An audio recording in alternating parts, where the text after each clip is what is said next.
Good evening and welcome to Newsmax Prime. I'm J.D. Hayworth. Of prime interest tonight, a symbol of Southern heritage or a reminder of hatred?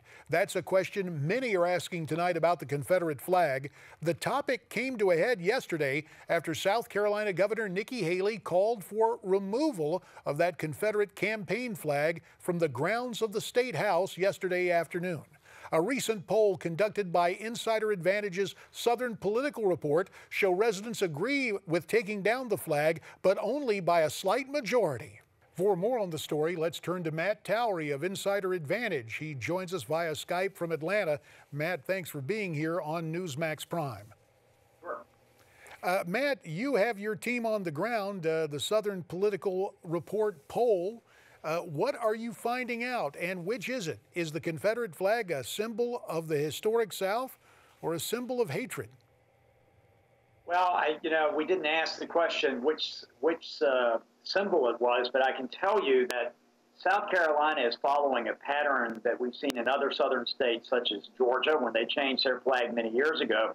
And it is a process that you undergo in these various states. And we've now gotten to the point where you have this one Confederate battle flag that is in one portion of the state capitol area, part of a memorial.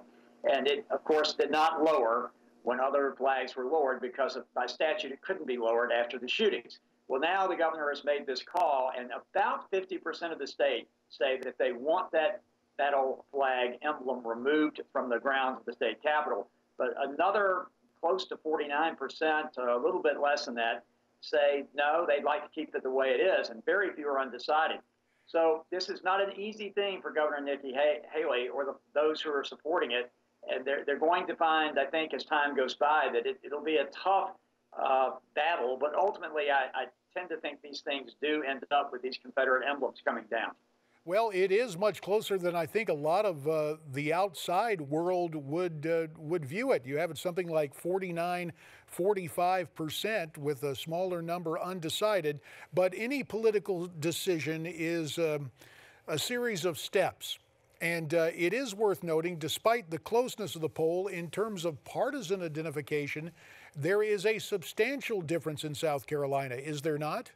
Yes, there is. And that's really where Governor Haley and the Republican-controlled legislature run into problems, because Republicans overwhelmingly said no when it came to removing the Confederate flag. Now, let me just say that that same sort of no existed in these other states that ultimately ended up removing Confederate emblems from either their state flag or other locations. So I think this is a process. I think what you just mentioned, JD, is key, though, and that is the rest of the country did not know that the numbers would be so close in South Carolina, although I might mention that prior polls that were taken this year by other polling units about the issue of that flag indicated that by about 10% more than today, people were in favor of keeping it there. So the people in South Carolina are probably not so surprised that these numbers are so close. There are some surprising findings, at least to me, demographically.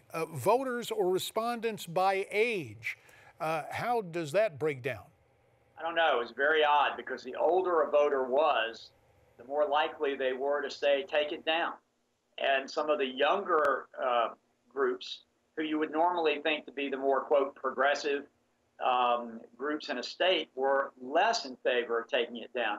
Now, I can tell you that these age demographics, because they're smaller subsets, can sort of shift back and forth. So you can't really just pin the tail on the donkey and say young people, for some strange reason, don't want the flag down.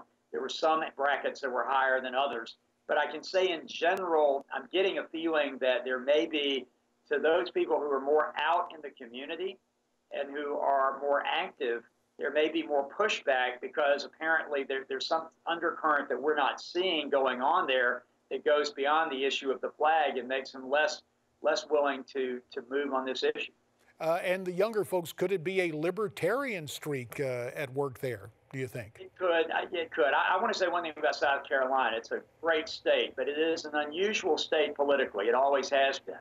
And from that standpoint, a lot of conservative, really strong conservative movements start in South Carolina among young people and move out to the older voters versus the reverse.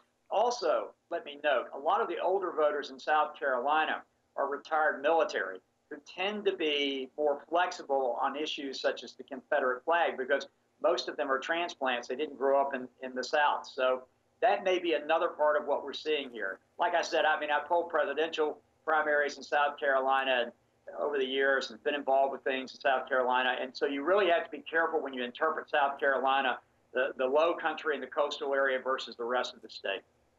And you're right. You have three distinct areas of that state, the upstate, the Midlands with Columbia, and down in the low country there by Charleston. It's a state, obviously, where you've done a lot of polling and a state all of us will be looking at in terms of 2016. Matt, when the dust settles, it'll be important to have you back to take a look at where this moves the presidential race, since South Carolina is an early primary state. For now, Matt Towery of Insider Advantage, thanks very much for your time here on Newsmax Prime.